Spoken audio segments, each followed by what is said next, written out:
This is News Talk. And you're very welcome along to Off the Ball Saturday on News Talk. We're focusing on football now for the next 2 hours. John Duggan with you through until 5 o'clock in the company of the chief sports writer with the Star newspaper, Kieran Cunningham, broadcaster and journalist Johnny Ward, and the former Republic of Ireland and international and Crystal Palace defender Damien Delaney. Remember, our football coverage brought to you with thanks to Paddy Power. For information on responsible gambling, visit dunlewy.net. 53106 for your texts. You can also get in touch with us because we're streaming now on the Off the Ball social channels, on Twitter at Off the Ball, on YouTube, on Facebook, and you can listen on the Go Loud app. It's the 25th of January 2020, and 25 years ago today, this happened. Cantona is dismissed. Where can there be a place in the game for a man of such extravagant talent, a man of such wicked temperament, a man who has been quite rightly dismissed, a man who has now jumped. Oh my goodness me! He has kicked, he's punched a fan. Eric Cantona has jumped in and scissor kung fu kick a fan. Manchester United fans are coming across. I have never seen as disgraceful an incident as that in all my years in football. Eric Cantona should be thrown out of the game for that sort of incident. I care not one jot about his supreme talent. He launched himself 6 feet into the crowd and kung fu kicked a supporter who was, without a shadow of a doubt, giving him lip. That is just unbelievable. That's some way to introduce the show. Just before we get to you guys, an iconic moment, and it led to one of football's most iconic quotes. On January the 25th, 1995, during a thrilling game between Crystal Palace and Manchester United, Eric Cantona was sent off. There was uproar, then sensation. Cantona's attacked a fan. Cantona's punched a fan in the face. He's just punched a fan in the face, smacked him in the face. He kicked him in the chest first of all, then he punched him in the face, and the police will be called into Eric Cantona. Lads, makes you feel we had to just start the show with that today. It's just a worrying thing. It just makes you feel old. I cannot believe that's 25 years ago, and I was a fresh-faced 12-year-old at the time. Jeez. Absolutely hated Man United, hated Eric Cantona, hated Paul Ince, hated Roy Keane, hated Alex Ferguson more than anything, and thought, oh, here we go, we have a chance now because he's going to get a lengthy ban. And he did. And he did, and he came back in that game against Liverpool when Liverpool were going well at the time. But it was a hell of a meltdown, and it was definitely one of the most iconic Premier League moments, one of the most iconic moments in English football ever, I think. Imagine it happened now. I know in the Twitter age, yeah. Just imagine that the place, I think Twitter would crash with the amount of traffic that would come on. Yeah, which would be a good thing. But I was a bit older than 12 when it happened. So I was in the middle, I was in between somewhere. But I was sports editor of the Irish edition of The Sun at the time, and I was in the office at the time. They didn't have an office in Dublin. It was based in the main office in Wapping in London, and the game wasn't televised. Like not as many games were televised. Like United were going for United and Blackburn were both going for the title. A couple of days earlier, United had beaten Blackburn 1-0 with Cantona scoring the winning goals. So, these days that game with Palace would definitely be televised, but not back then. So I remember listening to the radio, and I'm actually not sure was it in 5 Live or Capital, because I've heard the Jonathan Pearce commentary so many times now. You're kind of imagining, did I hear it live, or have I heard it since, or was that the other one? But I remember, actually, the next desk to me was the Bazaar desk, which was the show business column. And Andy Coulson was the show business editor, who's since been sent to prison. He was David Cameron's advisor, and he was sent to prison for phone hacking when he was editor of the News of the World. So that's who I enjoyed that moment with. And I remember just the office, because it was a Tuesday or Wednesday, was it? It was a midweek game, because I think it was on Sports Night. It was, yeah, because I just going to say, because the whole office, it was just a kind of a dreary enough Wednesday night, and you just get on with it. But then the place was just electric, because that should have been on the Bazaar column. Yeah, the word to come through. So I remember watching it on Sports Night. That a lot of people wouldn't even remember Sports Night now. It's gone a long time. Magazine show in the evenings, yeah, with highlights, and there was soccer, rugby, athletics, whatever was on midweek. And Des Lynam started off, this is one of the most extraordinary incidents ever, I think, in the history of the Premiership. He said, not history of English football. Like, the Premiership was relatively young at the time, but do we remember what happened to Fan? Because I seem to recall he got some sort of punishment as well. His name was Matthew Simmons. He was 20 at the time. He ended up convicted a few years ago of actual bodily harm. Right, yeah, I remember hearing that, yeah. Now, Cantona eventually received 120 hours community service after a 2-week jail term was appealed successfully. Damien, you played for Crystal Palace. Was it spoken about ever at Crystal Palace? I remember this thing happened or whatever, or was it just completely forgotten about? No, it was always regularly spoken about when you meet fans and stuff like that.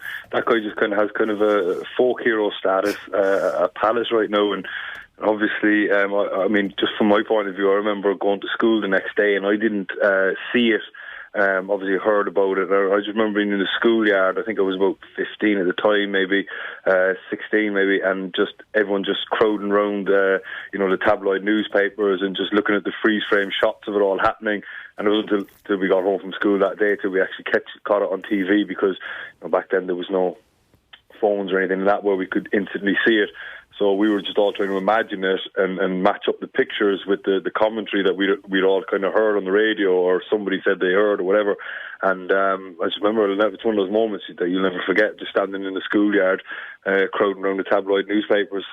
Yeah. Do you know what the funny thing, sorry Kieran, about it was? I watched it back a bit today, and watching Alex Ferguson's body language, because I can't really remember the context of this. I remember they were obviously in a title race, and but it wasn't certainly wasn't as cut and dried as it is now. I can't remember where they were in the table exactly at the time. It was close. Well, they ended up being pipped on the last day. Yeah. Blackburn won on the last day. Yeah. So but I just, if you look at Ferguson's body language, and Cantona is kind of looking around and he gets quite close to Ferguson in the dugout, and Ferguson, kind of a la Brian Cody nowadays, he doesn't look at him, but you can tell he is bloody disgusted by the ramifications of just this red card. And I think Cantona might have been conscious of this, and a lot is going on in his mind, and he was obviously a bit of an erratic character anyway. And then he gets like this dog's abuse, and obviously just the red mist completely descended. But I think that Ferguson moment possibly was playing in his mind, where he's like, oh no, Alex is not going to like this. And well, he was roundabout. Do you remember about a year ago there was a clip going round of Lee Sharp talking about Alex Ferguson, like in an after dinner speech type of thing, and he was like crucified, Alex Ferguson's hairdryer treatment, where he used to crucify people and stuff like that.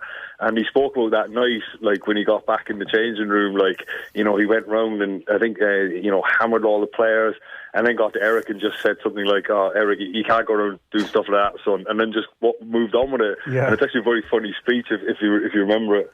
Yeah, because it's bad management, isn't it? Because Cantona had to be treated a bit differently. Yeah, but there's an interesting piece, Miguel Delaney. Did you read that piece? I've read it, yeah. Like, Richard Shaw from Palace was getting under Cantona's skin for the whole match, and he just lost it with him, and then he got sent off. And nowadays, you go straight down the tunnel, but back then, you'd be walking past the fans. See with Kieran McConnelly, like I would defend Kieran McConnelly to the hilt, because I think you're put under so much sledging in games and all that, and it's bound to have an effect on you. And as much as, like, when Kieran McConnelly had that incident with the linesman, and there was a little bit of a push or whatever, an awful lot was made of it, but we don't know what was going on in that game. And Kieran McConnelly takes a lot more abuse than he gives, and Cantona would have been the same. But you can't kung fu kick somebody. You can't like Kieran McConnelly slightly brushed the linesman. But you know, these mercurial players, like you can exonerate them in a sense that they're under so much abuse and so much pressure. Yeah. We all paid very well to be professional. Yeah, but it doesn't matter how much you're paid though. At that level, you've just gotten sent off. The red mist can descend. It's part of Cantona's makeup, and it's part of. I'll watch myself now in the studio this afternoon, lads. Yeah, but there's one at the time it came out that there were some claims about what Matthew Simmons, the fan, had said to Cantona, like it was abuse about him being French or something. But there was claims. But Simmons claimed what he shouted was, "Off you go, Cantona, it's an early bath for you." That's exactly what it looked like. That sounds like one of those dubbed Beverly Hills Cop movies.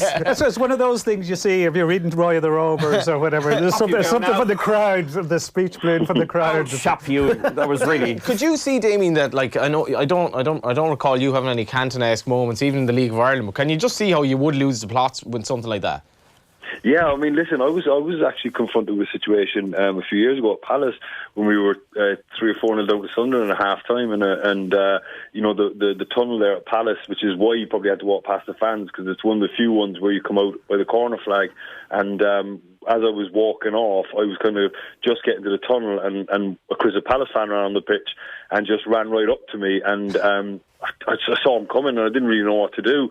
And I thought, I was just looking at him thinking, oh, please don't start swinging. I don't need this now, But luckily, he just came up and kind of got on my face and then just started kind of, I don't know, I can't remember what he was saying, but he got hauled away pretty quickly by by security. But I know you can say that players are kind of subjected to dogs abuse and stuff, but there's no legislation for that. And as someone said, you are paid very well to be very, very professional, and sometimes you just have to accept those things. 53106 your text. I was at the game when Cantona did the kung fu kick. The atmosphere was really intense. I remember Keane coming in to take a throw in, and the abuse they threw at him about his mother was sickening, but the insults throughout the game were insane. That's from Jim in 6 Mile Bridge. 53106. Do you remember this Cantona kung fu kick incident that maybe changed everything with English football? Because would Ince have been sold? Would Kanchelskis have left? Would Ferguson have just ripped up the copybook with Cantona out for 8 months? Never played for France again. Over a year later, back at Wembley, 1-0. Man United beat Liverpool in the cup. They won the double. The next year he won the league. And there was afters with that, because United and Palace ended up playing each other in the cup semi-final that year, and Roy Keane was sent off for stamping on Gareth Southgate on the ground. Yeah. So that was a couple of months later. Do you remember the incident with Jamie Carragher when he was in Highbury, and someone threw a coin? Yeah, he threw it back. He lashed the coin back into the crowd. I mean, that's every bit as dangerous as trying to punch a lad. Like throwing a coin blindly into the crowd, and nothing is made of that. Players will have moments where they will lose the plot, and that was part of Cantona's greatness. If he didn't have that, he wouldn't have been the player he was. Although I would argue in hindsight, he was probably he wasn't the player Man United fans think he was, because he never did it in Europe for me. He did it in the Premier League, but he was a flat track bully. And also Cantona was also a master of the quote. When the seagulls follow the trawler, it's because they think sardines will be thrown into the sea. I remember at the time people were confused what he meant. I thought it was very obvious what he meant. Yeah, that he just the press are here and they're looking for me to throw out something, and I'm not going to do it. He's a great Even guy though he did throw out something that they all loved. He's a great guy by all accounts. Anyone who's met him, and he's obviously he's kind of almost a footballer by mistake, because he's kind of so cultured and so rounded, typical Frenchman. But when I was a kid, and as much as I kind of grew out of the Premier League more into the League of Ireland, but at that time everything was box office, and he was box office with the collar up. All the kids around me, everyone wanted a Cantona jersey, and there was a lot of fans who were maybe following other teams switched over to Man United in that era because of bit of envy. But they had this edge to them between Ince, even Mark Hughes, obviously Fergie, Cantona, and I was a Liverpool, loved Liverpool at the time, and I really envied the bone that they had in their team, whereas Liverpool were obviously the Spice Boys the following season, and we had that time with the cup final where the infamous white suits, but Liverpool didn't have that passion and that X factor that they had. It's funny, just a quick one, because the impact he had, like my local GA club at home in Donegal, one of the brightest young players now, his name is Eric, and he's named after Cantona. Wes Hoolahan's confirmation name is Cantona. He's Wesley Patrick Cantona Hoolahan. That is amazing. Some nice facts. And there was that movie, wasn't there, about there was the postman who was meeting looking for Eric. Looking for Eric. We got a goal in the FA Cup. West Ham against West Brom. This is from Joe Rawson.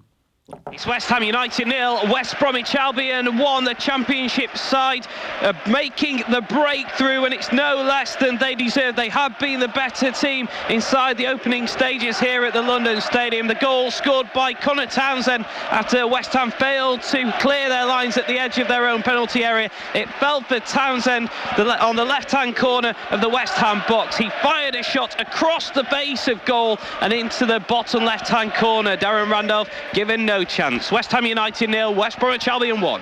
And it's Reading 1, Cardiff City 1 in one of the 3 o'clock kickoffs in the FA Cup fourth round. We're going to talk about Manchester United after the break, but Damien, just before we go to the break, I'm not a Solskjaer fan personally, but I think the problems are bigger at Manchester United than him. But when you compare the way Ferguson handled Cantona and successfully handled him and got him back on side, he was possibly going to go to Inter Milan. Do you think Solskjaer could be capable of doing that, or is maybe just the game has changed anyway, that I think you've maybe alluded to before, the characters are out of the game, so we don't even need to worry about that now?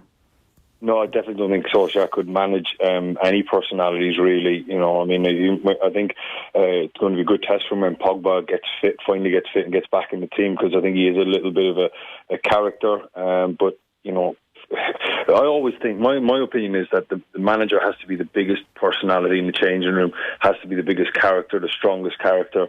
In a lot of the teams I played for when I was at Palace, we had some really, really big characters, but then you always had Tony Pulis or Sam Allardyce, and even when they came in the room, then all the big characters kind of quietened down, or the manager would let the big guys have their say, but then he'd he'd wade into it and everyone was just quieting down straight away because he was the biggest personality. When you look at someone like Solskjaer, I mean, even when you watch him in interviews, he looks very unsure of himself. He doesn't look very strong in his conviction of what his beliefs are and things like that. He talks about being in the right direction, and it just doesn't add up for me. I mean, if I was playing for him, or if he was managing one of the squads I was in, the players would absolutely run riot. I mean, they would just, be all over the manager. Be like school with a sub-teacher, Damien.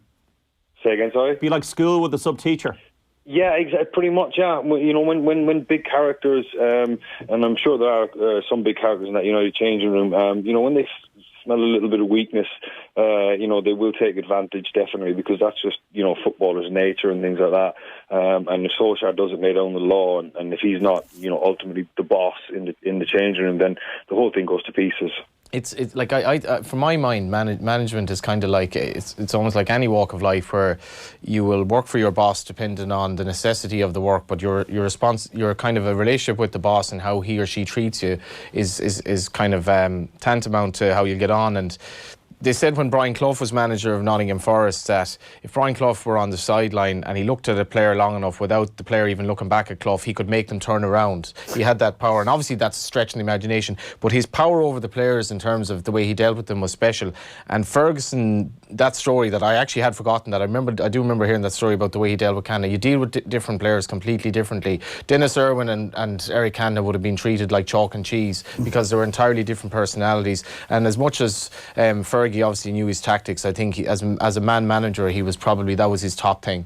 We've got an update from Southampton and Tottenham with Peter Hood. Southampton 0, Tottenham 0, as expected. A tight game from two strong sides fielded by both managers. Tottenham had gone close early on. Lucas Moura set up Son, whose shot from an acute angle missed the far post by inches, and also Dele Alli on a quick intercept went through on goal but couldn't control the final ball. Saints have just started to get stronger in the game. They've gone close through Kevin Danzo. It's Southampton 0, Tottenham 0. 53106 for your text. One for Johnny here. A flat track bully? Wow, lads, where'd you get this guy? Typical Scouser ABU. Tell him to watch Cantona's goal against Sunderland. Exquisite skill. Yeah, goal against Sunderland proves that he was good enough in Europe. That was a great goal, by the way. But Cantona's record in Europe compared to... he was a special player at a time when English clubs weren't doing a lot in Europe, and he never really performed at that higher level for me. Maybe in a better team or maybe in a European team he would have been able, but his record doesn't stand up to it. This was brought up at the time. I remember it was often highlighted that he was often questioned about his Champions League performances at the time because there was a disparity. He was definitely much more effective in the Premier League back then. Like, remember, Man United would play top teams in Europe. It took Ferguson a long time to... they were hammered 4-0, wasn't it? Yeah, they went to Barcelona. I remember they went to Juventus one day, lost 1-0 around 94, but they were absolutely played off the park. And Cantona was like a lost boy in those days. But in fairness to Ferguson, he did eventually get Europe and they won Cup Champions Leagues. But in those days, no, Cantona to me was a Premier League player. Damien, you talk about managers who are strong managers in the dressing room, which is very important in football. Any kind of techniques they would have used that would have stood out?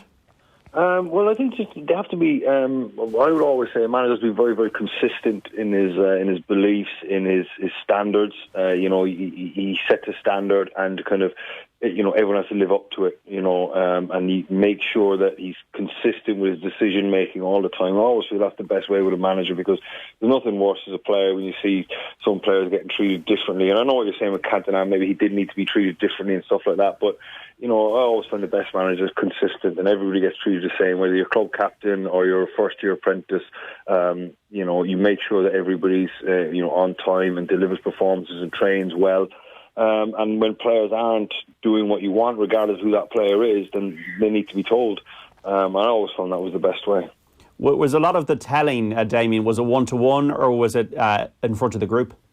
Yeah, listen, as football progressed, especially from the time when I started to when I finished, the ranting and raving days were kind of gone, and a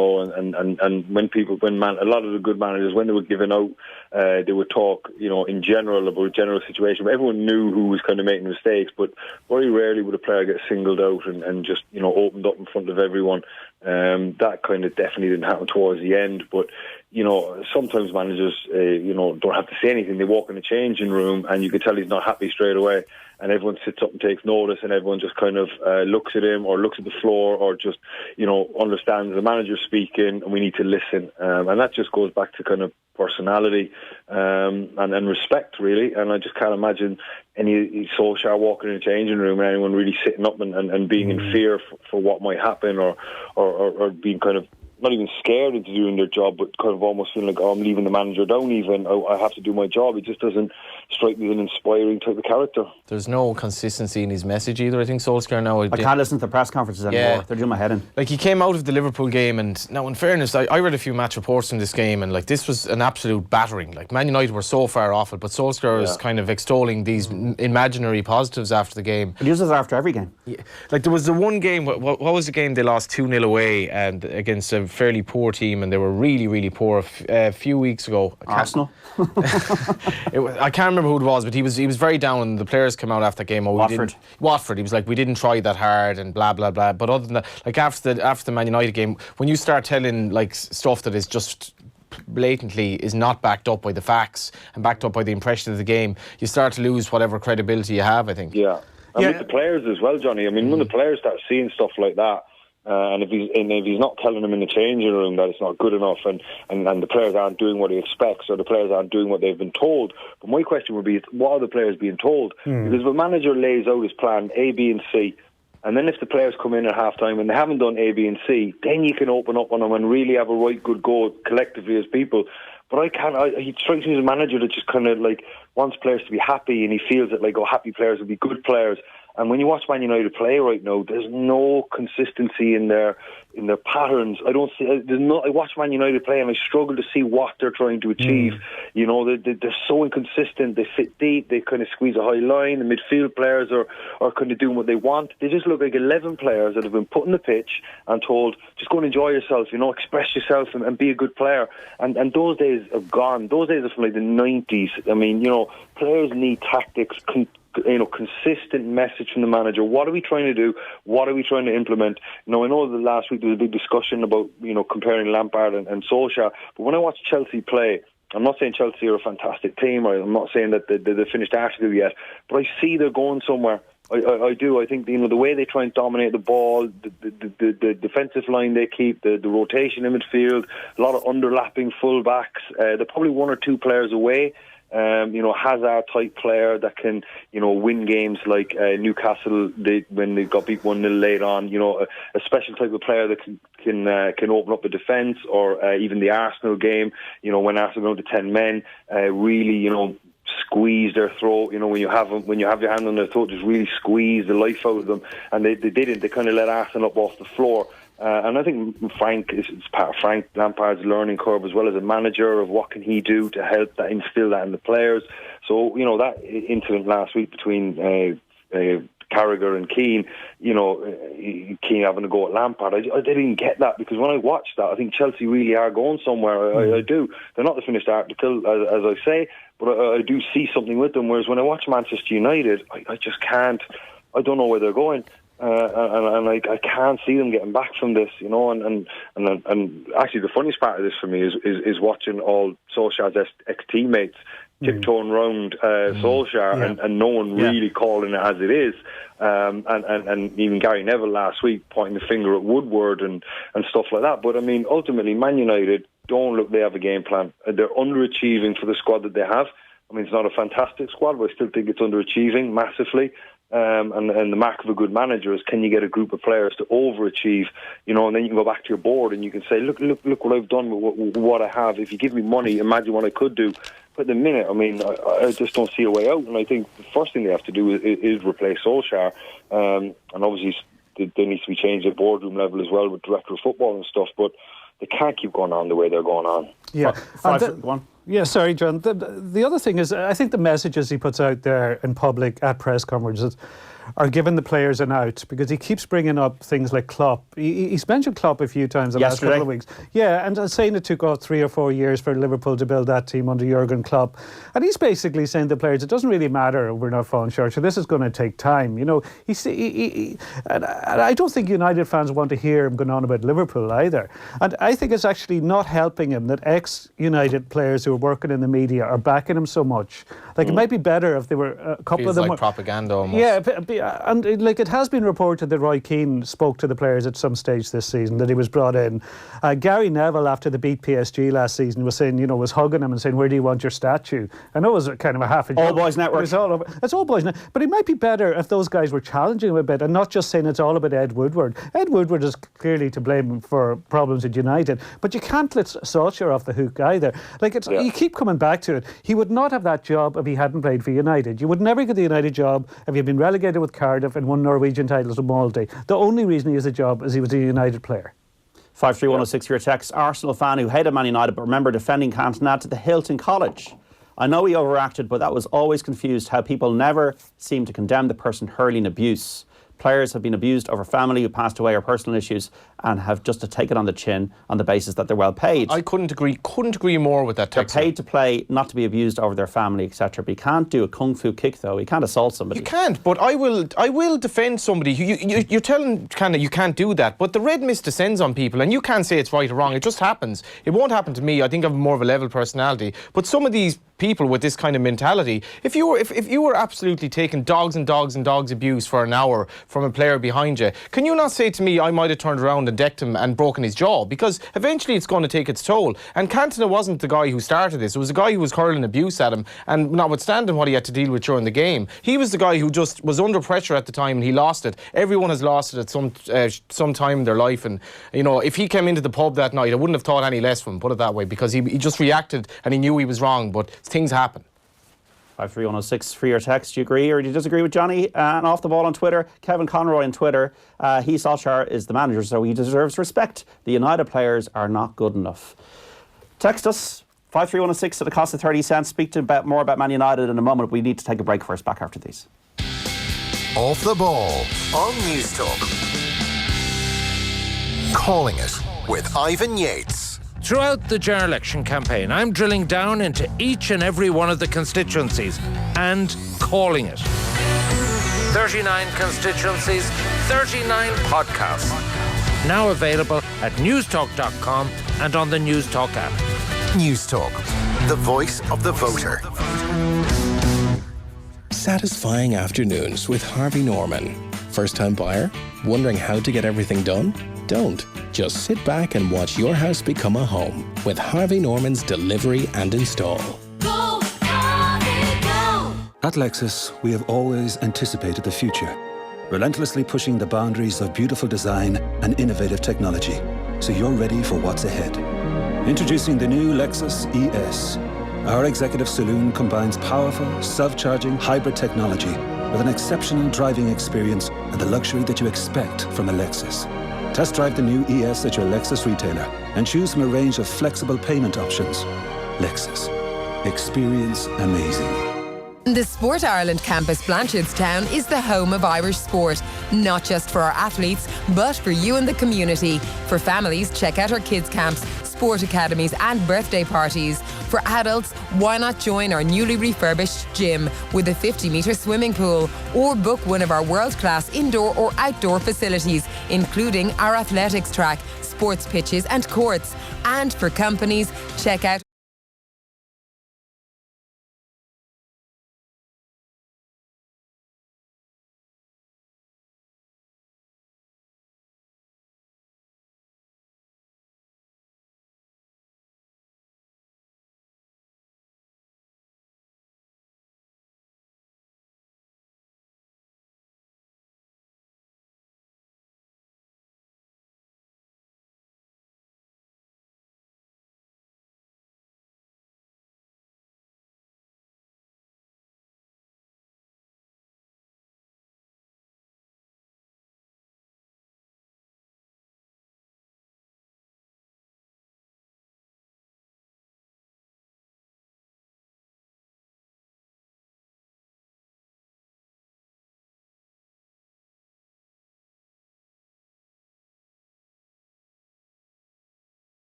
Off the ball. With Paddy Power, the greatest football partnership since Jeff and Heskey. And you're very welcome back to the football show on Off the Ball Saturday on News Talk, focusing on the beautiful game until 5 o'clock. John Duggan delighted to be in the company of Chief Sports Writer with The Star, Kieran Cunningham, broadcaster and journalist Johnny Ward, and the former Republic of Ireland and Crystal Palace defender Damien Delaney. Remember, our football coverage brought to you with thanks to Paddy Power. For information on responsible gambling, visit dunlewy.net. You can text us on 53106. We're streaming live as well. You can also get in touch with us at Off the Ball on Twitter and on our other social channels on YouTube, on Facebook and on the Go Loud app. It's the FA Cup fourth round. Latest scores: Brentford 0, Leicester 1. That's a full time. In the 3 o'clock games, Millwall 0, Sheffield United 0, Reading 1, Cardiff 1, West Ham 0, West Brom 1, Burnley 0, Norwich 0, Coventry 0, Birmingham City 0, Newcastle 0, Oxford United 0 and Portsmouth 0, Barnsley 0. The evening kick-off is between Hull City and Chelsea, and Racing Santini at odds of 13-8. The favourite has won the Grade 2 Paddy Power Cotswold Chase, 3.5 lengths from Bristol Dumai in second. Solarina has taken the Solarina Mares Novels hurdle. Solarina well retired, of course, now. The Grade 3 at Ferryhouse, that went to Manella Medley at 100-30 for Henry de Bromhead. One of her horses Rachel was Blackmore. Solarina, one of her offspring, Hal Safari, was running, and was a disappointing third, but her offspring are still running away. She's actually been a disappointing broodmare. Has she? Yeah, because there is a theory that for whatever, a lot of these really good race mares, they don't produce the horses that they should for some reason. But in terms of how good she was at the track, she'd have to go down as a disappointing broodmare. Damien, I don't think the FA Cup has been the same since Manchester United went to that Club World Cup back in 2000. The magic of the Cup, we all grew up with it, the big day in May, watching it for the whole day. Did you play in it? Did you feel like the value of the Cup when you played FA Cup games?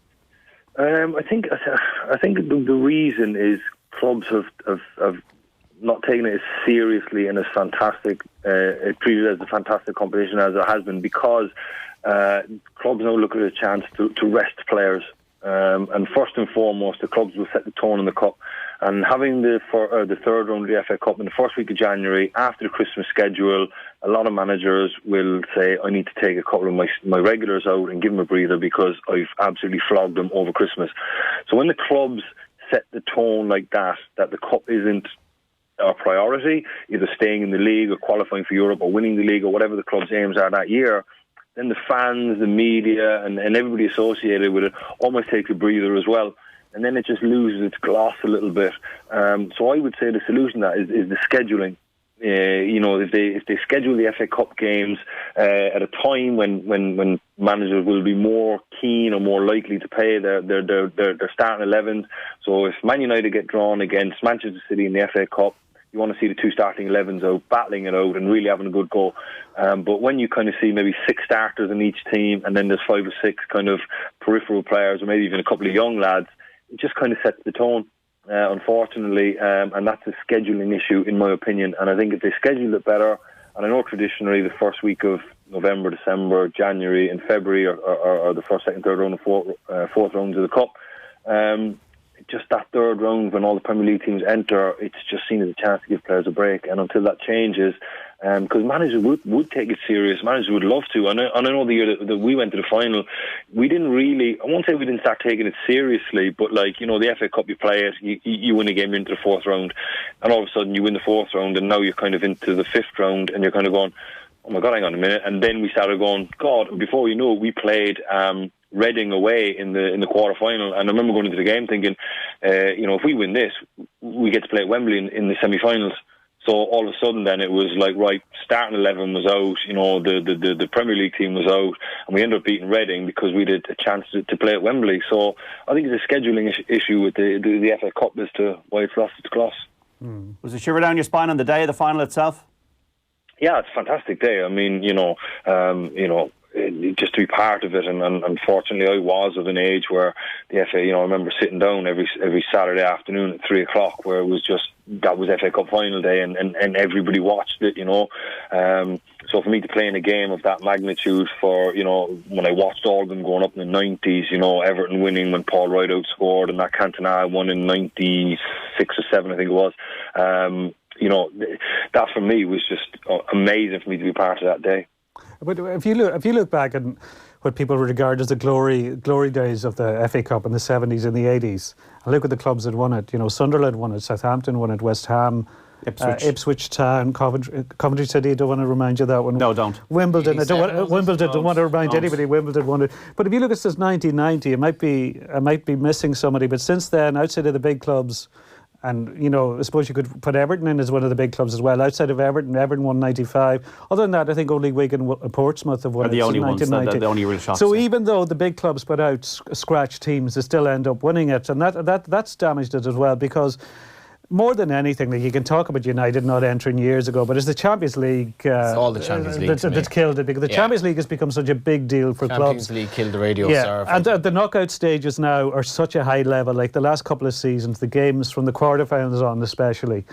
If you exclude last year's final, it wasn't a great game, but like the Champions League, quarterfinals, semi-finals have been amazing. But like the Champions League is a total misnomer, because there's nothing champion about finishing fourth, and like, so you can finish fourth in the Premier League and then get qualified for the Champions League. That's not champion of anything. But if you win the FA Cup, that doesn't get you into the Champions League, and that's one incentive. But I think that would be a bad idea. But even if it were, because I think the fact that it gets you into the Europa League, it doesn't. Europe is so important. It's all about the battle for fourth place, the battle for this. I remember in the FA Cup when it wasn't only about the final, it was the early days, and you remember Graham Souness's early years, or well, his years at Liverpool. They had 2 or 3, if not 4, horrible defeats in the Cup to non-league opposition, and it was so embarrassing to Liverpool at that time. If Liverpool were knocked out in the Cup by Shrewsbury, it wouldn't matter. Just wouldn't matter, because they're far more bigger fish to fry. And I used to love those early days. And there's a really interesting fixture today between Coventry and Birmingham.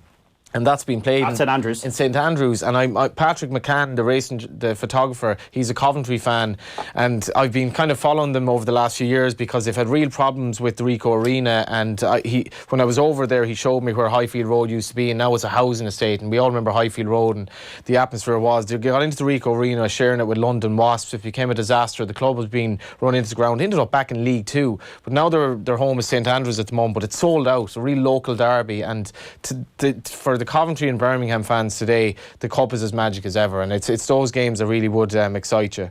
Yeah, 53106 for your text. Coventry 0, Birmingham 0, coming up to half time. Lads, the next time Keane or Neville or Ferdinand start saying how Ollie needs more time and needs to get more backing, I'd love someone to ask them, would they have played under Solskjaer when they were at the peak of their playing powers? I highly doubt it. Good That's point. A fair point, man. That's such a good point, really. Yeah. You know what I mean? Because those players that were so driven, Neville and Ferdinand, that like if they felt there was a manager in there that wasn't getting them the success, or didn't have them on the road for the success that they wanted, those players would have just absolutely burned the place down, and he'd have been gone.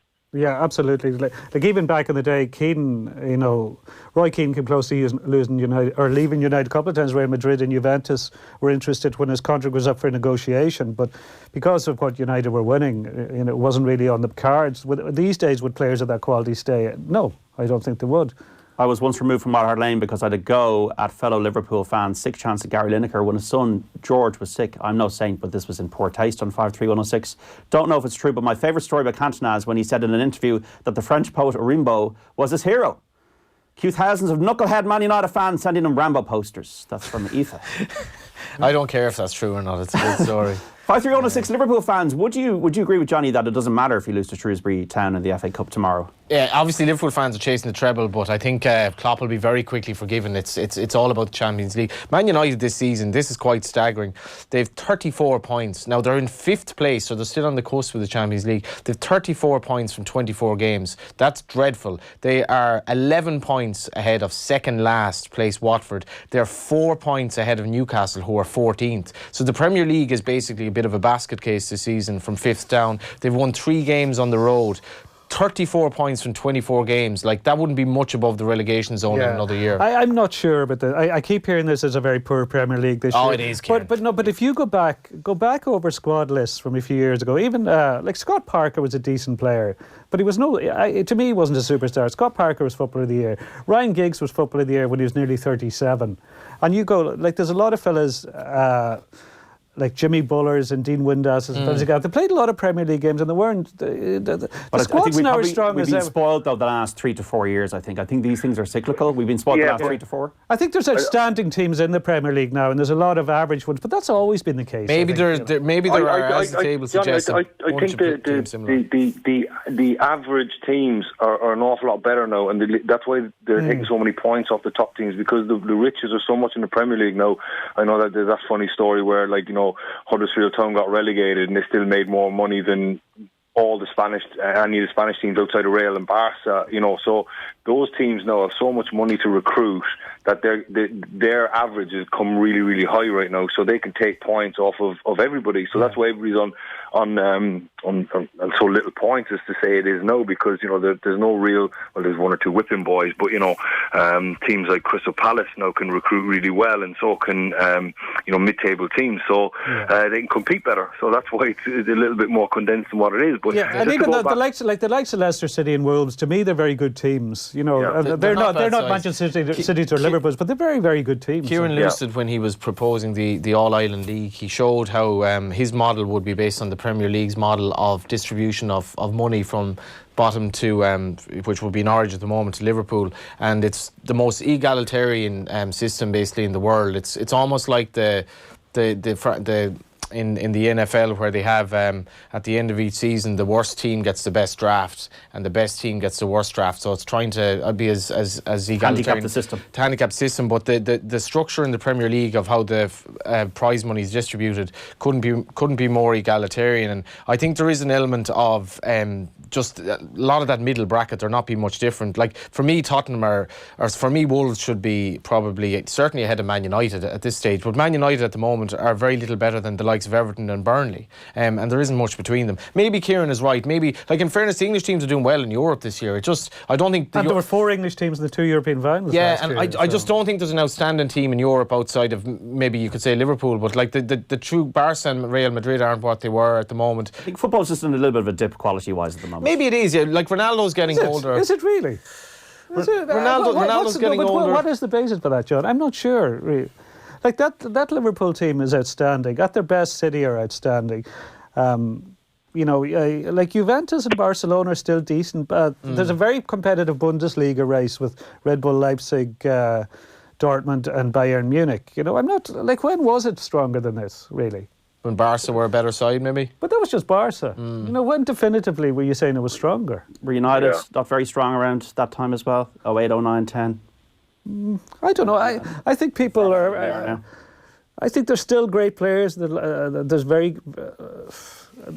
a couple of outstanding teams. I'm not sure. I agree with Damien there. I think the lower tier teams in the Premier League are far stronger than they ever were. So more finance. Like you look because the globalisation. Like you look at the squads even 10 years ago, they were virtually all British and Irish. The lower clubs, division clubs. Now they've very good players from all over the world. Receipts don't matter as much anymore. It's how you get your revenue elsewhere. Maybe the top 6 isn't as strong in the Premier League as well. Not tops, but is it? Should Leicester be third? I'd ask that question. Like that, Liverpool and City those Liverpool and City teams would be strong in any era. They'd be very strong in any era, wouldn't they?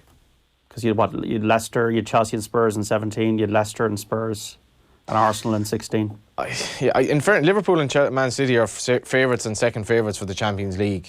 So in the but Liverpool maybe aside, I'm not really feeling a definitive sense that they're very clear favourites. They're not. Liverpool? No, in the Champions League, they're not even favourites. Manchester City are favourites. But I'm absolutely intrigued to see how Liverpool get on in the Champions League. And I think Atletico Madrid are going to offer a test that is a little bit alien to them, where Atletico's goals for and goals against record is so low.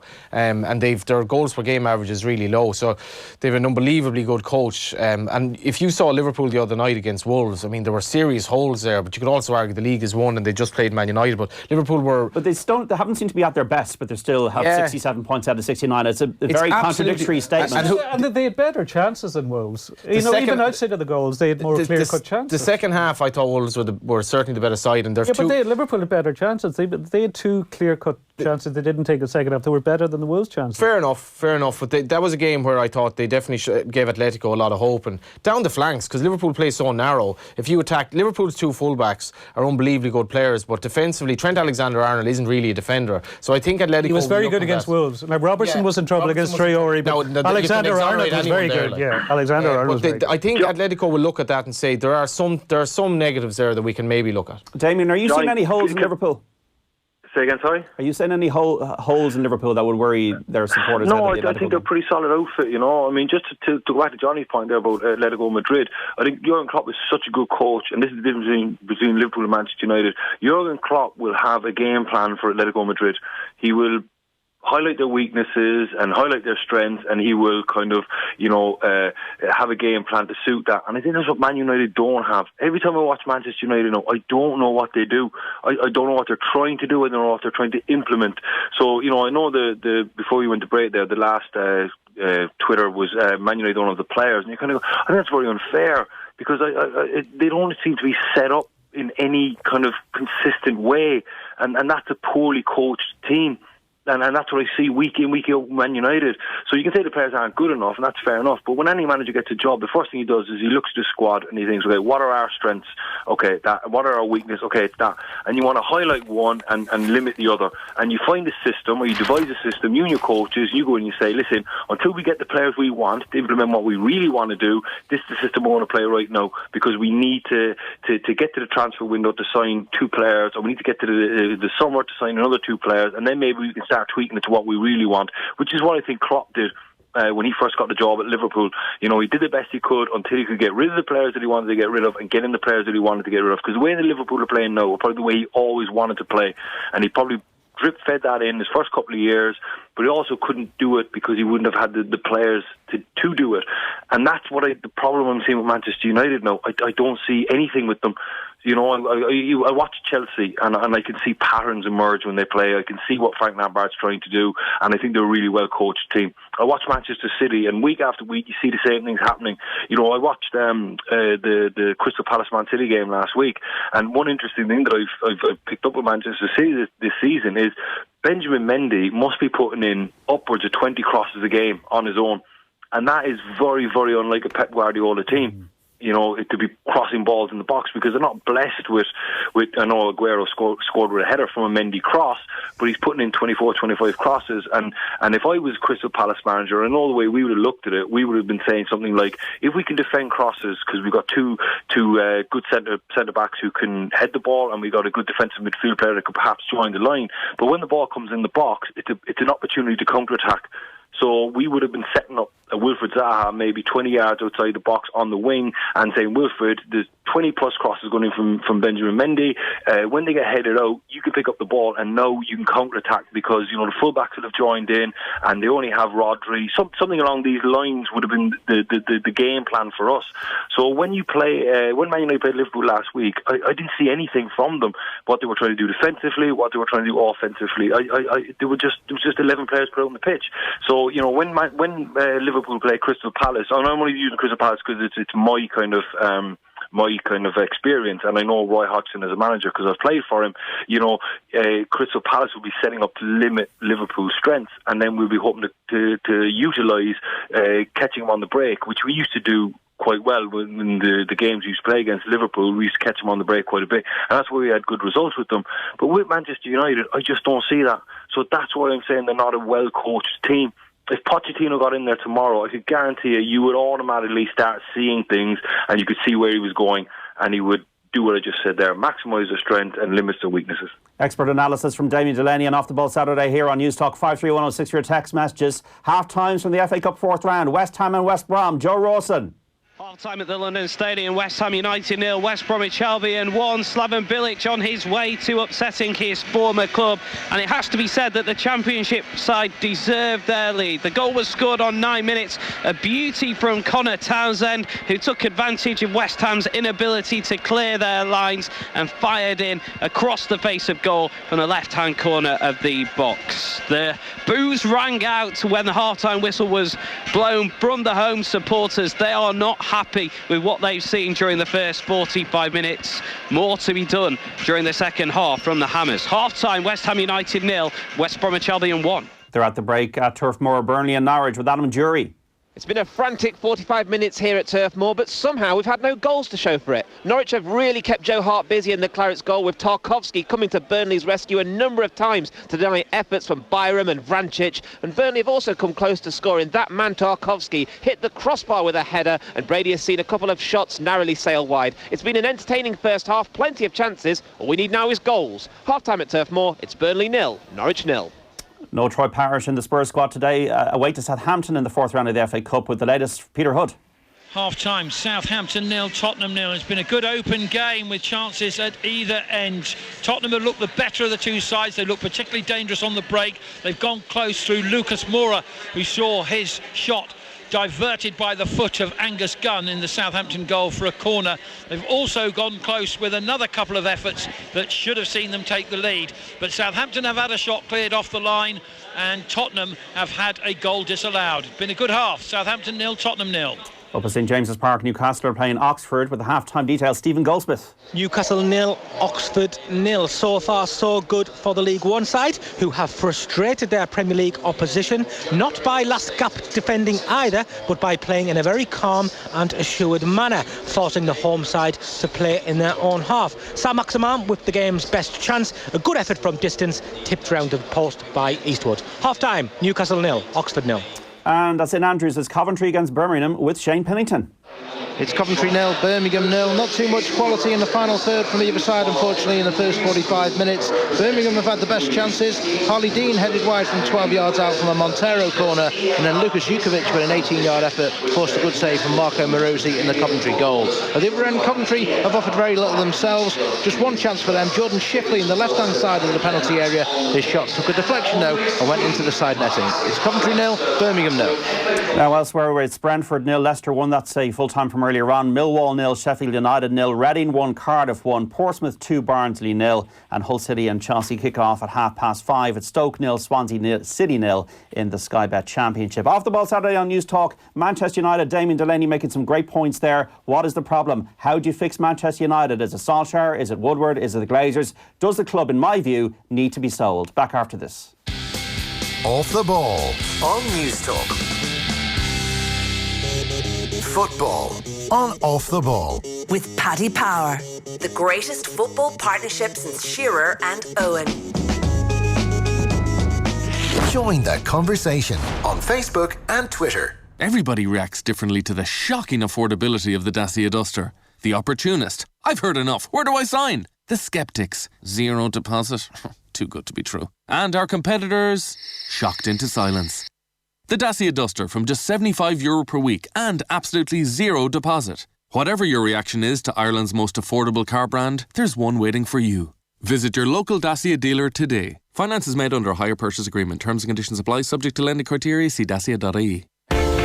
Love the skin you're in. At the Laser and Skin Clinics, our team is here to help. From acne to anti-aging, we have the solution. Call now to book your free skin consultation at any of our Laser and Skin Clinics in Dublin, Mullingar and Athlone. Book before January 31st and get 25% off selected skin and laser treatments. T's and C's apply. Visit laserandskin.ie. Love your skin. At McDonald's, we're always working to give you choice in your Happy Meal. Like when we made it possible to swap out fries for a veg or fruit bag. Or when we introduced grilled chicken as another wrap option. And now we're launching the new Veggie Dippers, perfect for dipping in our tomato ketchup. These are just a few of the ways we're always working on our Happy Meal. Served after 11 a.m. Get stuck into the new year with the big 2020 save from Lidl. There's super savings in store and delicious recipes waiting for you online. Warm up those cold winter evenings with our 20-minute recipe for sticky beef stir-fry with ginger and soy. Made with our lean and succulent ready-to-wok Irish beef. Was €2.49, now €2. Delightfully sizzled in Frylight 1 Cow spray, only $1.99. And don't forget, we check out our competitors' prices weekly. So when you check out, you always get better value. The big 2020 save from Lidl. More for you. Discover the Bosch dryer range at Power City. The Bosch Home Connect heat pump dryer with self-cleaning condenser gives constantly low energy consumption of A++. Now with a free 5-year warranty. For more information, go to powercity.ie or call in store today. When you sign family members up with Vodafone Red Family, our multi-mobile package, you're guaranteed the convenience of one bill and monthly savings with a third plan free when you're signed up to 2 or more plans. However, we're afraid you're not guaranteed that video calls will start facing the right way. No. Turn it round. But for guaranteed convenience, savings and flexibility, pop in store to get Vodafone Red Family today. Free plan offer based on adding Red Plus as a third plan. Contract depends on package chosen. Offer ends February 28th, 2020. See Vodafone.ie for full terms. What could be more magical than a relaxing winter break with your loved ones in the 5-star luxury surroundings of Dromoland Castle, County Clare. Voted one of the top 10 resorts in the world by Condé Nast readers, our Castle Awaits package includes bed and breakfast plus 1 dinner for 2 nights in a Queen Anne classic room from just $290.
really prosper on the pitch isn't immaterial, but it's not that important. It's ultimately that the share price is doing well, the ink, Man United Inc. is doing well, and that's ultimately what matters. And that's quite sad, but that just is reality. Yeah, but if you look at the transfer situation, Ed Woodward just clearly has to take some of the blame, but it's definitely not all Ed Woodward, because manager has a big part as well, not even in terms of deciding what players you're going for, but in whether the player wants to move to the club. And that has become very obvious with Liverpool, because Michael Edwards has taken huge credit, and the scout network and the analytics they do is very effective. But from what we've heard of Virgil van Dijk, he could have gone to City. He went to Liverpool because of Klopp. Like, when Liverpool lose Klopp, they won't be as attractive. It's one of the reasons now this stuff around Mbappe in Liverpool is quite interesting, because he does seem quite a fan of Klopp. And the manager makes a difference like that. He joined Liverpool. Yeah, but there's there's players now around the world. Obviously, they want to play for Klopp, they want to play for Guardiola. A top player, does he want to play for Solskjaer? No. Well, a top player would have wanted to play for Mourinho. Now, maybe Mourinho... maybe Mourinho a few years ago, not now. No, but is it not on Ed Woodward that Moyes was appointed, that and was allowed his backroom team, that Van Gaal was appointed, that Mourinho was appointed? Is it not on him? I think they've made some bad choices, but one very interesting part of the whole Solskjaer regime, which Ken Early spoke about in an article on Monday, and this is really, really heavy stuff. He spoke about the injuries that they've had this season and the management of players in situations where they were carrying more than little knocks, and the repercussions for that, which have, if you're reading between the lines here, there are some players suffering serious injuries for Manchester United, chiefly Rashford. You would argue 3 of their critically important players are injured at the moment: McTominay, Pogba, and I'll give you a figure in that. Rashford. The average now for the top 6 clubs is that you have 65% of your strongest 11 available. At all times. United this season have only 22%. Their injury, the amount of players that get injured is way over the top. And like, you look at the Marcus Rashford injury, that's a very serious injury to get at a young age.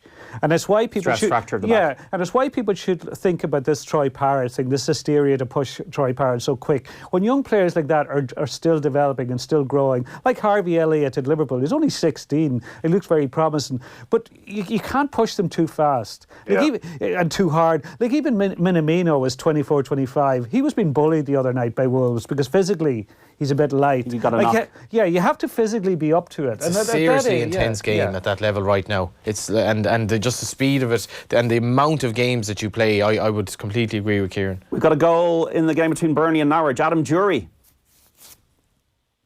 It's coming. Do we have it?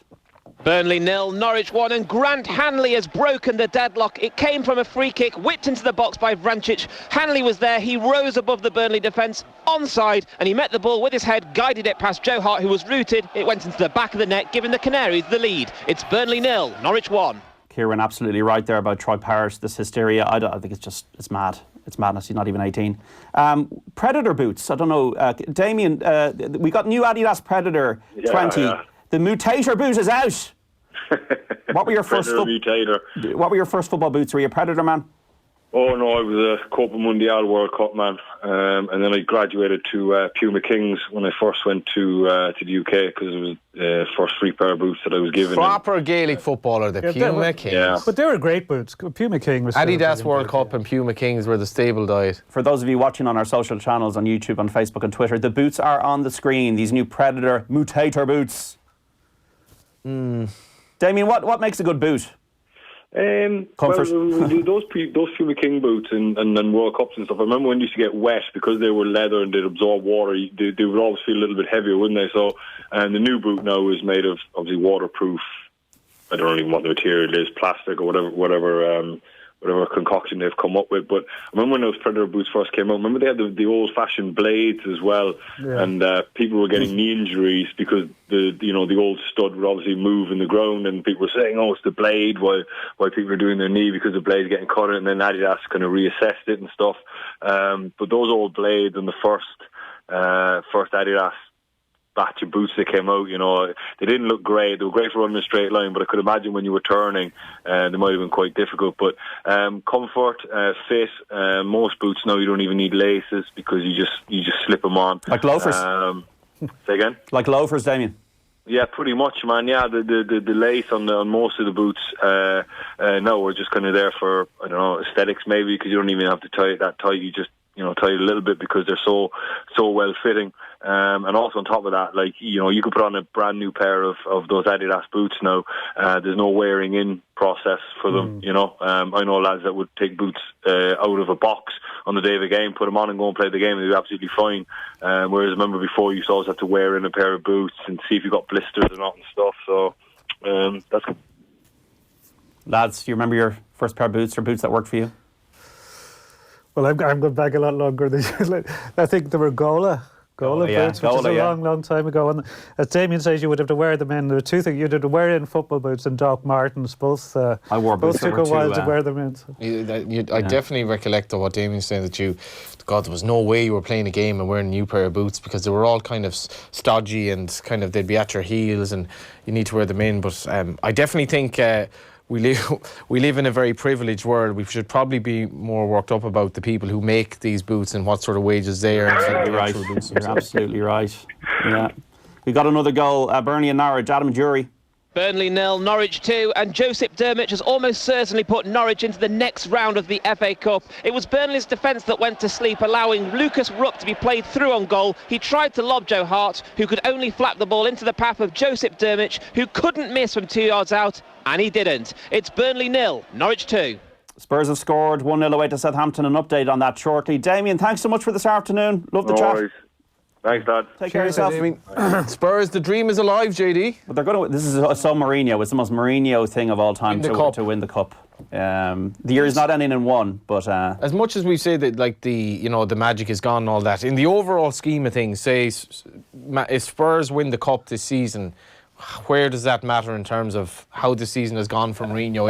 If the league sort of plods along as it's plodding along? Well, I don't think they're going to get in the Champions League. They're not good enough. I suppose the point I was trying to make earlier, Kieran, was that I just think, like, Spurs finished second with 86 points and weren't beaten at home in 17, still didn't win the league. Yeah. They did much better. They're playing much better team when they were 4th, 5th. I just think around, but between 4th and 8th at the moment, I think is very weak. 6 points off 4th, so yeah. Well, like to win an FA Cup would be a big deal for Tottenham. Well, they've won 2 League Cups since the last won the cup. That's the only trophies, isn't it? Since 99 and 2008. Since 1991. Yeah. So it would be more significant than one League Cup. So you're going back 30 years since they won anything of that significance. Fans would love a day out. They would, and it would be nice to do it. And I would like it at this stage. But for many years, it's been getting in that top 4, and it will be damaging for Spurs not to get in the top 4. But the Mourinho thing has been all about, it's a marriage of convenience between Levy and Mourinho to keep Kane at the club, to keep the money coming in, all that Amazon stuff, to keep the brand value up. But he will get one season at this. And in 3 years' time, when Mourinho will be at Spurs, will be international management is probably the next place he's going, unless he can do a job there. Because the problem at Spurs is Pochettino didn't get the money that he should have got. He should have got 250 million, whatever, much he should have got in 2018 when they were up there. He probably will get the money at Man United, and Spurs are never going to give a manager the money because of the way the club is run. People might disagree with me, 53106, but Manchester United is the theme of the week, and we'll talk about that more after the break. Football on Off the Ball with Paddy Power, the greatest football partnership since Shearer and Owen.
With Paddy Power, the greatest football partnership since Shearer and Owen.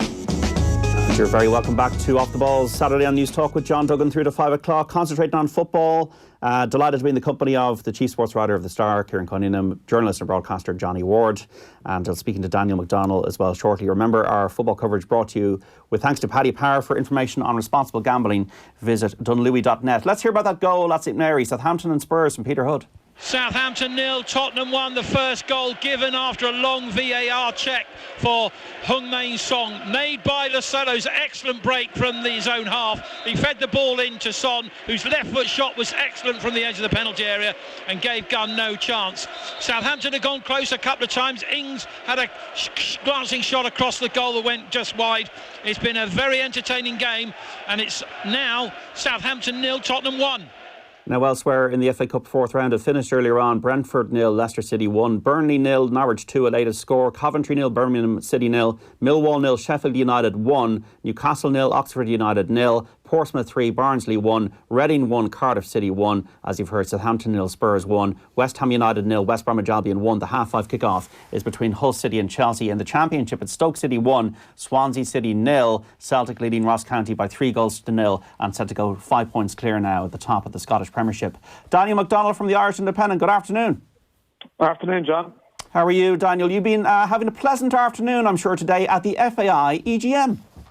Yeah, like more as pleasant as my normal Saturday afternoons, John, of course. Yeah, like the FAI EGM, it's been, we weren't actually let into it, so we were more so hovering around outside. So nothing's changed, Daniel? EGM. Well, yes, exactly. Well, we were allowed to watch the AGMs, but in the past, well, no one said anything. But now we were sat outside the room today while there was a vote to replace Donald Conway as was the main business of the day, and it was won by, I'm sure everyone is describing him as Jerry McAnany, but he told us quite clearly, and Kieran is there, and there's a Donegal origin that it's Jerry McAnany, we are told. So he won the presidency today. So that has been the end of the old board and the contract thing, and Jerry McAnany being elected into his place.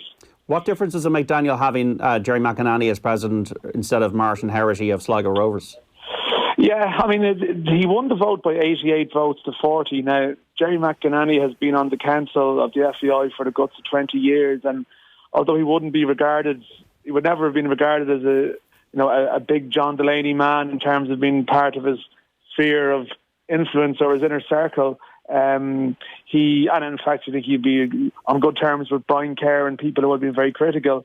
At the same time, I think he would have had a lot of support today, and certainly from chatting to people outside the room from long-serving council members such as himself who've been around the scene for a long time and felt that they knew him and felt they didn't know a huge amount about Martin Herity, who only joined the FAI board last year, hasn't been on council for a long period of time, and is very much a Sligo Rovers representative who hasn't been on the FAI committee circuit for some time. So that was the breakdown of the candidates, and the view would have been that maybe the new board that was there might have more so favoured Martin Herity, who's a former civil servant and has been involved in various discussions over the last year to get this role, than Jerry McAnany. But he obviously had the popular support, and by all accounts made a very good speech as well beforehand. So it could be said that he was viewed as a candidate that was representing all sections of the game, whereas maybe Martin Herity might have been viewed as a League of Ireland candidate. So that's possibly one way of looking at it. Was Niall Quinn there, Daniel? And how has Niall Quinn's appointment as interim deputy CEO been received by the grassroots, the council members, the people around the patchwork quilt of Irish football, the League of Ireland people? Yeah, Niall Quinn he wasn't here. Neither was Gary Owens, who's slightly lower profile, but in theory is the higher, the higher authority position in terms of being the interim CEO. And neither of them are here today. They start work on Monday, and as a result, that's when their work begins. And I thought they might have been here today, but I guess they wouldn't have had a right, I think, to I suppose, be in the room, although they could have found a way, I guess. But yeah, the independent chair, Roy Barrett, and the two other new independent directors, Liz Joyce and Catherine Guy, were here. In terms of how it's been received, Yeah, it's a mixed bag, I think. I sort of touched on it in a piece today. I think there is certainly a general acceptance, there's a positivity from the point of view that there is a feeling that these appointments will be helpful when it comes to negotiations and discussions with government and sponsors and, I guess, dealing with official Ireland to some degree. So, I think there is an acceptance that they probably do need some people with that skill set around for those discussions. However, I think at the flip side of that is, I guess, the speed with which it has come about. I think there would have been a couple of questions raised in meetings about how much are they being paid, and also the process by which, for example, in the case of Niall Quinn, a new position has been created that didn't previously exist. Ultimately, the deputy CEO, and given that, Niall Quinn and... Did that not exist before? Was Sarah O'Shea not a deputy CEO? Well, it did exist, yeah, but I mean, it didn't exist at this moment in time. At a time of cost cutting, creating a new role is different than replacing someone in an existing role. So that would have been the point that would be raised. I do take your point. There was a deputy CEO previously, but the argument would be, well, it's been well documented that Roy Barrett and Gary Owens and Niall Quinn were all closely linked on this visionary group that existed last year that produced a document for the future of the League of Ireland that wasn't especially inspiring. So there's a small bit of scepticism there, and I think particularly, ironically, it's a sort of a weird one because I think some people within Irish football circles are concerned that there's a lot of language that's going to put League of Ireland front and centre going forward, and that's what the focus is going to be, and that's going to be one of Quinn's big jobs. However, I would argue that Quinn probably has a lot of work to do to win over people within the League of Ireland who aren't so sure about his group. So this is a complicated enough picture at the moment, and so to present the image that the FAI is fully on track and united and happy, I don't think that would be hugely accurate. There was also a lot of stuff going on today about the League of Ireland First Division, which I know Johnny would be energised by it, but it's nearly a topic for another day. There's so much depth to that, but that's a problem that straight away on Monday these people are going to have to deal with. Do you have any update on that, Dan, actually? Well, is there any update? That not really, no, in the sense that this is going to be one of the jobs for, I think, Gary Owens and Niall Quinn to deal with on Monday. I know that there was a council meeting today where Pat O'Sullivan from Limerick FC was there. People may not be fully aware that there's been 2 fixture lists put out, one for a 10-team First Division with Shamrock Rovers B in it, and one for an 11-team with Limerick in it, even though Limerick basically previously, I've been told, they wouldn't really be able to apply. So it's a bit messy, very hard to get bogged down into the detail, and it's nowhere near solved. So, there's a lot of ongoing FAI issues here. To answer your initial question, John, in terms of how Quinn and Owens and those people have been received, I think they've been received positively enough by some, but others, I think, may judge them by how they deal with some of these things that are ongoing and need to be resolved. Not to mention, of course, the actual absence thus far, although it's expected that a rescue deal or a package will be done that actually secures the future of staff. Niall Quinn's Football of Ireland Visionary Group, with which Gary Owens and Roy Barrett were involved in, they're now the independent chair and the interim CEO of the FAI. Should we expect that vision or those plans to become de facto FAI plans now? What are the plans? I read the report and I can't figure it out. Could you figure it out, Dan? Or? No. Listen, the report was not a good document. It just wasn't a good document. And this is the thing that,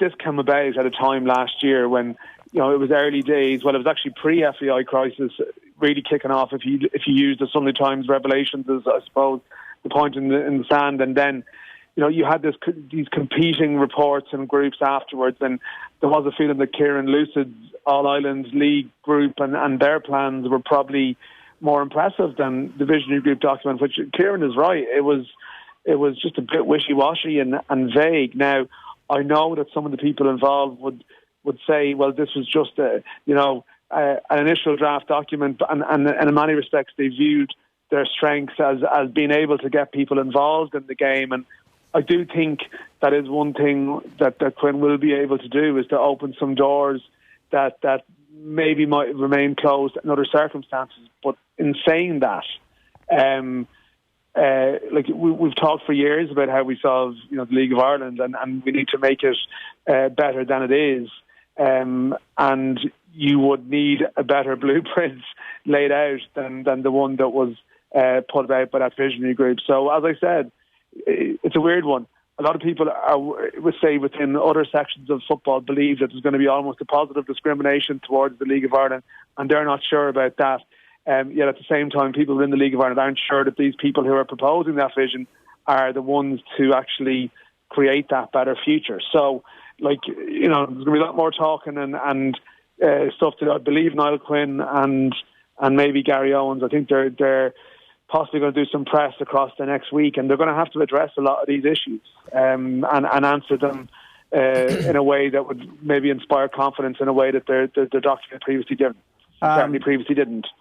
The way I'm kind of looking at this, Daniel, I'm kind of, when I'm thinking about this, is like that Roy Barrett and Gary Owens, they're money people, they're business people, they're administrative people, and there's a job to be done from a restructuring and a going concern point of view with the FAI and getting UEFA on side to help out with the bailout and all that kind of thing. And then Niall Quinn is the image guy, gets in the room, does the sales pitch, glad handles, gets more funding, he's liked and he's respected by the Irish public. I don't think that's in any way in doubt from an image point of view. And then he's going to be the guy to, maybe do the sale. But does his experience with Sunderland have any kind of relevance to this in a positive way? The fact that he was chairman there and all that? I guess it does to a degree because he's been involved in football at an administrative level. But, it's a very different scenario here when you're dealing with sort of a national association and dealing with a club. A club is as a singular focus, where a national association has to deal with all the various elements of that association itself. So, this is part of the issue we have here. That, I sort of exactly see what you're saying about how the roles are going to be divided up, but they actually are all interlinked in a way. And I think one of the big jobs that's going to face Gary Owens, if he is doing the restructuring, we don't know if there's going to be redundancies or what way it will pan out, but I think we all know there's going to be cutbacks to some degree. There's going to have to be unpopular decisions taken over the next couple of months to get things right. And Niall Quinn will be linked with those decisions, even if he's not necessarily seen as the person who is making those calls. And, this is going to be a difficult and delicate balancing act that... as much as Niall Quinn may be an acceptable face to the household name, and you can walk into a room. Sorry, the line seems to have just got into under a tunnel there. Kieran, what do you make of all of this? I'd be quite sceptical about the whole business. It just came from. It was kind of a bolt from the blue in a way, in that. There's been a huge debate, especially since last March, when the tsunami of stories around the John Delaney era started, about where Irish football goes and what needs to be done. And one thing I never heard suggested was that we needed to create a role for Deputy CEO. Even though one did exist before. Well, yeah, but only for a brief... Sarah O'Shea was there for a couple of years. Well, it wasn't there all through the John Delaney era by any means, but particularly when the organisation is so cash-strapped, you wonder why this role has been created. And it actually reminds me of the Manchester United situation with the ex-players rolling in behind Solskjaer, that there's a lot of ex-Ireland players and friends of Niall Quinn in the media. I like Kevin Kilbane here and Gary Breen, etc., does work for here. And they've backed Niall Quinn to the hilt, and I completely understand why they do, because they're very friendly, they rate him and they like him. But they don't actually know what he's in there to do. And there's a lot of it is very vague. Like as Dan says, it does seem to be to giving in with official Ireland, that back in the day he was able to get people like Charlie Chalk and Sean Mulrine and Louis Fitzgerald on with Sunderland. Was that not a good project? There's two views on that. There's quite a few Sunderland fans who are a bit sceptical over that whole era. He did get them promoted and they sorted out debt, but they would have questions over it as well. And if you look at Niall Quinn's entire track record, he hasn't been a roaring success in business all the time. In both property and broadband, his business has struggled big time. And I think part of this is Niall Quinn wants a gig now. Like he has his media stuff, but I think he's looking for something, and he has been. What's this agency called? They were all involved again. Red Strike, is it? The name forget me. Yeah. But they're very close ties to this international football agency, and I think you need clarity on that. Like, is this going to be? But there's three guys, and they're all linked to this, and there's three guys in the visionary group because Roy Barrett's in there as well, and they've come into the FAI, and to many people it looks like a mini coup, and they're wondering what is the agenda here. What do these guys actually want? He did make that point as well, in which like the League of Ireland fans are I would say primarily sceptical about the whole thing, because not so much that Quinn doesn't have a League of Ireland background, which I don't think that matters. That doesn't matter. It was just some of the stuff he said, in particular about this place being almost like a feeder league for players coming from Brazil to play in Europe and stuff like that, just seemed really, really far-fetched. But maybe you can be light on the detail and all that, but when you've got to go in and actually have to do it, you know. I think the positives are in terms of Irish football has been criminally underserved by the government, I think, for years and years and years. Will Niall Quinn be the person to go in and get more money? I think he'll be very good for that. I think he's a recognisable figure. A lot of these politicians don't know anything about football other than how the Irish teams are doing. They were friendly enough with the old FAI regime and they thought things were grand. We had some honourable voices like Catherine Murphy in the Social Democrats who came out and said she started looking at things. She said we need to look at, but primarily the politicians in this country, including Shane Ross up until last year, until 2 years ago rather, didn't really know what was going on. I think Quinn will be good in terms of he's one of the things that I do agree with him is in terms of betting money and that sort of revenue that is all sort of going into racing and greyhound industry, that some of that could go into football. I think in terms of government lobbying with an election coming up, this is not a bad thing, but as Kieran says, he's an awful lot of questions to answer, what the motivation is, and there is when you do see this... Maybe he's got an honest motivation. Maybe he's just got a... Maybe he's motivated. I think he's a decent guy. I've always found it very personal, very likable. But maybe he's just got a selfless motivation to go in there and make a success of Irish football. But we don't really know this, so I'd like to see him. You don't know that he hasn't. Yeah, no, I don't. I would suggest that he does, but I would like to see him give an interview and lay out his plans for this. And there is a little bit of unease that this position wasn't there and was sort of created, and the reference to a coup at the moment doesn't seem entirely misguided. Yeah, there's a few things here. Like I think a curse of Ireland over the years has been there's been too many celebrity sports administrators. That sports administrators generally should be invisible and just when get on with the job. Like the likes of Gary Keegan, who has been the best sports administrator ever in Ireland, and he's hardly ever got an interview. People don't know that much about him, but he's just very, very effective. But Niall Quinn, I wouldn't dismiss Niall Quinn completely by any means. I do agree with that. Official Ireland matters. You have to engage with official Ireland, and he would be good at. He is very persuasive and a very likeable guy when you meet him, and he would be good at getting politicians aboard. I think he would be good at getting potential sponsors on board. But I think somebody here, I'm not sure it was you, John, or you, Johnny, mentioned the detail wasn't in that report. I think detail really matters. I think you have to, because there was a couple of dealings with the press Niall Quinn had before the Visionary Group published their report. And they were very vague then about what they wanted to do. And they had time to put the report together. And the vague as waffle is the kind of guff you get at the Pendulum Summit where somebody is spoofing about learnings and kicking cans down the road or whatever the jargon of the day is. It's like a Leinster rugby press conference where you learn nothing. And you read, it's 30 pages and it's just absolute drivel. And you do need detail. You need to be told. It's not enough to say there's loads of potential League of Ireland when you do this. You need to be told, what are you going to do?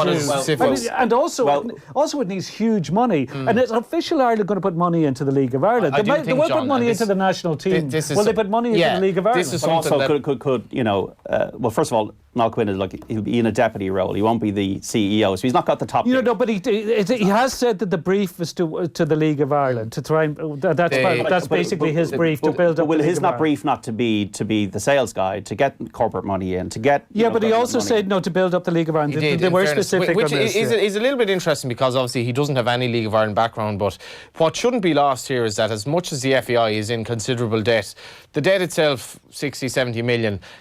as daft as this sounds, isn't an awful lot of money. I think they can get over that. And in fairness to Niall, that was one of the first things he said yesterday. Was like, the debt is manageable, but the potential for Irish football at the moment, it is chronically underachieving at underage level, at international level, at League of Ireland level. We've been subordinate to Britain for so long, where we've sent all our players over there. When Brexit comes in, no minor can go to Britain from Ireland. No minor can go once Brexit comes into shape. Britain cannot take minors from other countries outside in the EU because it's no longer the EU. There is a massive chance here. I honestly think the League of Ireland could be huge. Our underage teams are now showing huge potential. We've all these young players that will be part of Stephen Kenny's squad getting contracts at championship clubs, at Premier League clubs. We've had 4 teenage strikers playing in the Premier League this season. I think finally the government is appreciating that football has a massive part to play in this country. I look at all these League of Ireland clubs with under 13 teams, under 15 teams, under 17 teams, under 19 teams. They all need coaches, they all need buses, they all need food, they all need to be ingrained in the local community, and we could create a football industry in this country for the first time. And Niall is coming in at a time when he knows he could be seen as a massive legacy. Well, I don't think it would matter if he's interim deputy CEO, if a role was created, if he can get all that stuff done. And the proof of the pudding. It's not going to happen in a short space of time, but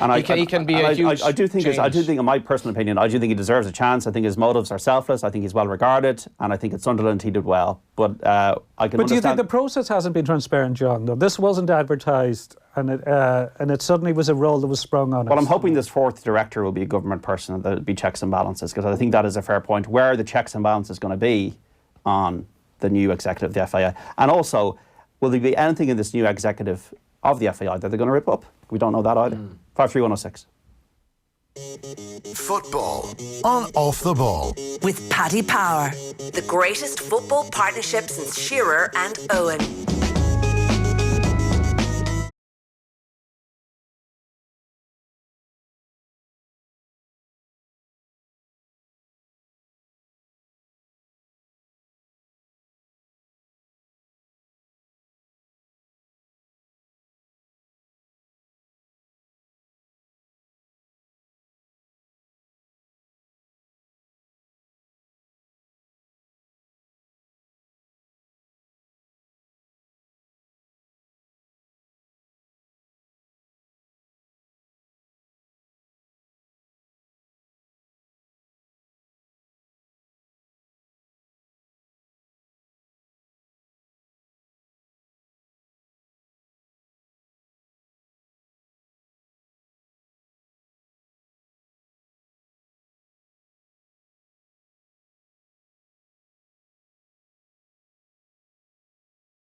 Off the ball. With Paddy Power, the greatest football partnership since Jeff and Heskey. Welcome back to Off the Ball Saturday on News Talk. We'll be focusing on football for the last 10 minutes or so. As usual, on a Saturday afternoon, Kieran Cunningham from the Star, Johnny Ward, journalist and broadcaster, joining us. Remember, our football coverage brought to you with Paddy Power. For information on responsible gambling, visit dunlewy.net. 53106 for your text. Johnny, some Irish lads doing well today? Yeah, Ronan Curtis has had a really, really good season for Portsmouth. They're playing Barnsley. They've won comfortably, and he scored again. And Ronan is well into double figures into his goals this season. Lincoln are away at Ipswich in League One. Lincoln have a strong enough Irish contingent at the moment, and Kieran Saldy are scoring today. But I suppose most significantly of all, Stoke, the only game in the Championship today at home to Swansea, and Michael O'Neill obviously took over Stoke in a bad way. That they're going to win today, and none other than James McLean has just scored massive goal, 2-0 up, and that would put Stoke possibly ahead of Charlton and Huddersfield up to about 6th last and pushing them further away. They're beginning to look, dare I say it, a little bit safe from the drop, and it's a good start from Mick O'Neill's reign at Stoke. We got goal at St Mary's, Southampton Spurs, Peter Hood. Southampton 1, Tottenham 1, an equaliser from the substitute Sofiane Boufal. A good move down the left-hand side, a cross into the middle, and Boufal hit it first time left-footed into the roof of the net. Fine finish, fine goal, and just about what Southampton deserve. It's Southampton 1, Tottenham 1. Must be driving mad, Johnny Ward, to be in the studio talking rubbish about football boots while Paisley Park and OK Corral are putting on an exhibition on the telly box. That's from Liam. Paisley Park did win the Cleeve Hurdle, odds of 6-4 on favourite. This all means we got to see him take on Benny Didiu in the Stairs Hurdle, doesn't it? Hopefully Benny Didiu will be rooted to that. Maybe could he end up in the Champion Hurdle. Dermot Moriarty on Twitter, thanks for your tweet, Dermot. Just heard your end of item on boots. We were talking about Predator boots earlier on in the show. If you've any spare kids boots or runners, check out www.inmyshoes.ie. Kieran McHugh's charity sending used kids runners and boots to South Africa. So a really worthy cause there. Full-time West Ham against West Brom from Joe Rawson. Full time, West Ham United 0, West Bromwich Albion 1. Slaven Bilic has come back to his former club and dumped them out of the FA Cup, and the victory was well deserved by the Championship side.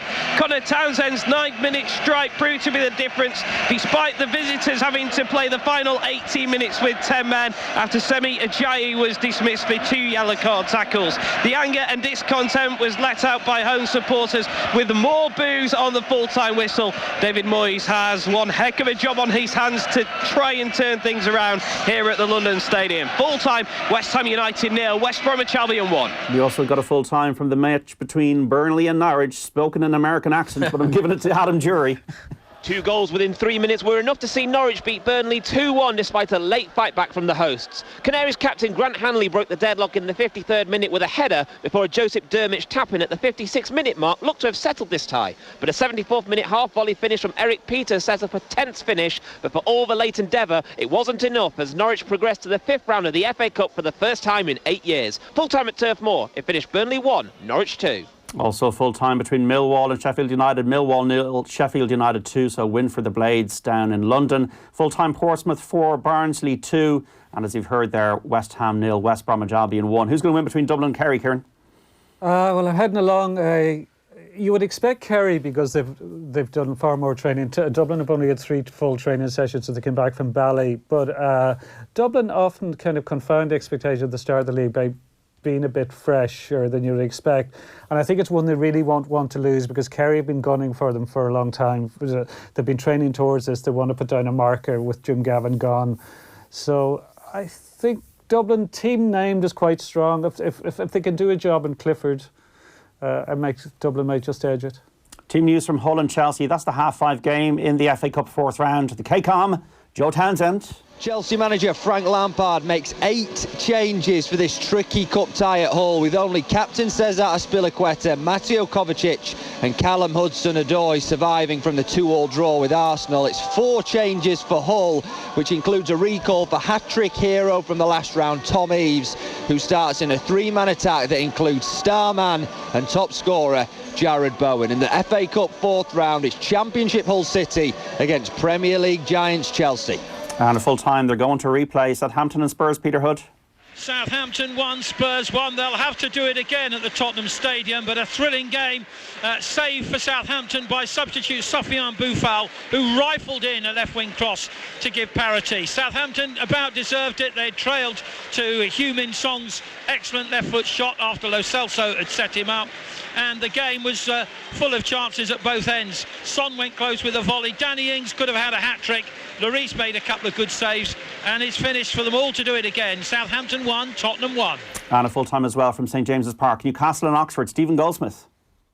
Newcastle 0, Oxford 0. A job well done by League One Oxford here. If Newcastle are to make the 5th round for the first time in 14 years, they'll have to do it the hard way. This was no backs to the wall stuff either. Oxford had chances. Jamie Mackey and Marcus Brown especially. Brown's almost won it at the death, but Darlow saved. Newcastle had chances too, and Joe Linton had 2 goals ruled out for offside. It finished Newcastle 0, Oxford 0. Joe Linton, I love the fact that you'd be able to have a pint of brown ale with them. They used to sponsor Newcastle. They What was did, the jersey sponsor they had back in the day? Newcastle Brown Ale is it called? That's Newcastle right, Brown Ale. And players from that era, the likes of Darren Peacock, as much as it was Premier League, Darren Peacock, I think, like drives a van now or something. It was actually an era when they weren't on massive money. Newcastle, great place to go watch a football game, right in the town, right in the city centre. I saw them draw 3-0 with Man United a couple of years ago. We got a full time as well from Coventry, Birmingham. St Andrews reporting Chen Pennington. Coventry 0, Birmingham 0. The supporters will have to change stands, and the 2 teams will have to swap dressing rooms, as Coventry and Birmingham will have to do it all over again here at St Andrews to decide who will take their place in the FA Cup 5th round. Coventry had the better chances. Max Bimu was denied well by Lee Camp, and Michael Rose saw a volley go inches wide at the left-hand post.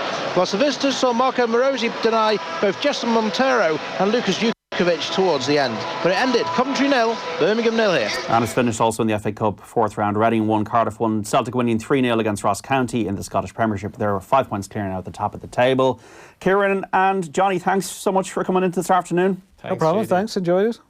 We're going to be back tomorrow on Off the Ball for Off the Ball Sunday. Off the Ball Sunday 1 to 7 with Jumlo in the chair. Brian Kerr, interesting things to say about the FAI, I'm sure, and Ron Nugent for the paper review. And then we've also got a preview of the Six Nations interview with Trevor Ringland, the former Irish Rugby International, and updates from Kilkenny's Allianz National Hurling League game with the Dubs. So Off the Ball will be worth listening to tomorrow. Brian Kerr will be worth listening to, definitely. Absolutely. This is the kind of this is the post. Yeah, this is when we need to move on now, and Brian's take will be interesting. And I hope Brian will be involved. Brian Kerr should be involved in Irish football. Simple as that. 1 to 7 tomorrow. Talk to you then. Bye-bye.